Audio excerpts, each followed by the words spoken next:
반갑습니다. 오늘은 4월 30일입니다. 드디어 마지막이군요. 에스겔 오늘 마지막입니다. 본문이 역시나 많습니다. 이번 본문의 배치는 참 많은 분들이, 많은 목사님들이 욕을 많이 하시던데, 이걸 도대체 어떻게 설교하라고, 새벽 설교를 이걸로 하는데 어떻게 하냐, 뭐 이런저런 얘기가 있는데, 어쨌든 드디어 끝나는데 마지막 날까지 본문의 양이 어마어마합니다. 네, 오늘 본문 말씀은 에스겔 47장 13절부터 48장 35절까지 해서 마지막 말씀인데요. 내일부터는 시편이 진행되게 됩니다. 하나님께서 그동안 수많은 것들을 수정하셨죠. 회복시키셨죠. 민족도 회복시키셨고, 땅도 회복시키셨고, 지도자도 회복시키셨고, 성전도 회복시키셨습니다. 회복시키신 것뿐만 아니라 이전과는 다르게 수정하셨죠. 깨끗하게 거룩하게 하셨습니다. 성전으로부터 물이 흘러내려서 우상 숭배로 더러워졌던 성전도 이스라엘도 모두를 다 회복시키셨고, 지도자도 이전과 같은 지도자가 아니라, 부패한 지도자가 아니라 다윗과 같은 훌륭한 지도자, 민족도 새롭게 회복시키셨고, 땅도 새롭게 회복시키셨습니다. 이번에는 땅 분배를 하시는데 이전과는 다르게 분배를 하십니다. 이전에 출애굽기에서 제비뽑기를 통해서 분배를 했고, 지파의 크기별로, 지파의 수별로 그렇게 분배를 했다면, 이제는 하나님께서 제비뽑기를 통해서 직접 관여하시는데, 에스겔은 야훼의 의지에 따른 분배라는 말을 사용해서 이것이 야훼의 의지가 강력하게 들어갔다는 걸 이야기하시는데요. 이번에 그 야훼 하나님께서 어떻게 분배하시냐면 똑같이 분배하세요. 이전에는 지파의 수대로 했다면 이번에는 그거와 상관없이 하나님께 직접 똑같이, 땅이 똑같은 크기의 땅을 하나님께서 분배하시게 됩니다. 그리고 13절부터 23절까지 말씀을 보면 타국인에게도 이 땅을 분배해야 된다고 이야기하시는데, 이것은 구약 성경에 계속 나와 있는 사회적 약자를 보호해야 한다는 것을 이야기하고 있습니다. 여기에서도 하나님께서는 사회적 약자를 보호해야 함을 이야기합니다. 우리도 마찬가지입니다. 사회적 약자를 보호해야 되고, 또 우리가 가지고 있는 것을 나누어야 하는 것이 그리스도인입니다.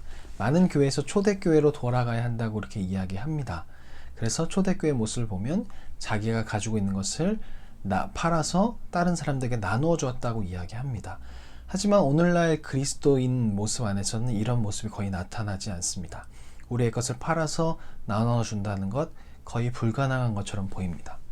많은 교회 사람들이, 목사님들이 초대교회로 돌아가야 한다고 말을 하지만, 실제적으로 그 교회 안에서, 또 목사님들 삶 안에서, 저도 마찬가지고 또 많은 크리스찬들의 삶 안에서 이것은 나타나지 않습니다. 그리고 이것에 대해서 나라에서 이야기한 것에 대해서 불편하게 생각하는 경우도 많이 있죠. 대표적인 예로 가난한 자에게, 약자에게 나눠줄 수 있는 것은 세금을 통해서 그 세금을 사용해서 가난한 사람에 나눠주는 것, 또 의료보험을 통해서 또 돈이 많이 있는 사람은 좀 많이 걷고 적은 사람은 적게 걷어서 그것을 통해서 가난한 자들 나눠주는 것, 아주 좋은 제도라고 생각을 합니다. 하지만 이것에 대해서 상당히 많이 불편해하죠. 성경 안에서 있는 말씀 우리에게 적용할 때 참으로 부딪히는 분들이 많이 있습니다. 그동안 우리의 삶이 그렇게 살아왔기 때문입니다. 보이지 않는 것, 썩어 없어질 것들을 우리의 중심에 두고 살다 보니까 우리의 것을 나누어줘야 한다는 것은 알지만 실제적으로 우리의 것을 나누어주기 위해서 움직인다는 것이 참으로 쉽지 않습니다. 하지만 하나님께서는 약자를 보호하시고 약자에게 우리의 것을 나누어줘야 한다고, 나그네와 같은 사람들에게 우리의 것을 나누어줘야 한다고 말씀하셨습니다.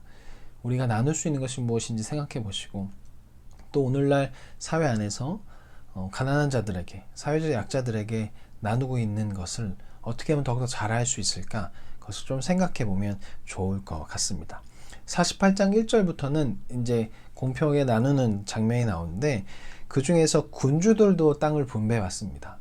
이전의 군주들은 땅을 분배받는 것이 아니라 모든 나라 땅이 자신의 땅이었습니다. 왕은 모든 나라의 땅을 자신의 땅처럼 생각했습니다. 그래서 아합 왕은 나봇의 포도원을 뺏어서 자기 땅으로 만들어 와야죠. 하지만 하나님께서 세우실 새로운 나라는 그런 것이 아니라 왕들도 하나님으로부터 땅을 분배받아서 그 분배된 땅에서 살아야 되고, 서로 뺏기거나 빼앗는 것을 하지 말아야 하는 것이 하나님께서 나누신 구분배 방침입니다. 그리고 베냐민과 유다의 위치가 바뀌게 되는데요. 이것은 유다가 예루살렘 성을 필두로 거하면서 예루살렘 성전의 그 기능을 제대로 하지 못하게 했기 때문입니다. 유다가 성전을 자신의 그 정치적인 목적으로 사용했고, 성전으로서 역할을 제대로 하지 못했기 때문에 그 위치를 바꿈을 통해서 이전에 유다 지파가 했던 행동에 대해서, 잘못된 것에 대해서 비판하는 장면이 나오게 됩니다. 하나님께서 이스라엘 백성에게 공평하게 나누셨고, 또한 약자들을 보호하셨습니다. 우리가 살아가는 삶에서도 이런 모습이 나타나야 합니다. 말만 크리스찬이 아니라 우리가 살아가는 세상 가운데 어떻게 하면 우리는 약자를, 또 사회적으로 어려운 사람을 도와줄 수 있을 것인가, 또 그 법을 어떻게 만들 것인가, 정의와 사랑이 넘치는 그런 세상을 만들기 위해서 우리는 또 노력해야 되고, 또 실제적으로 우리 삶에서도 노력해야 되고, 또 정치적으로도 그것을 잘 할 수 있어야 할 것입니다. 자, 내일부터는 시편이 진행되는데 시편 기대하시고 또 내일 뵙겠습니다. 그럼 안녕히 계세요.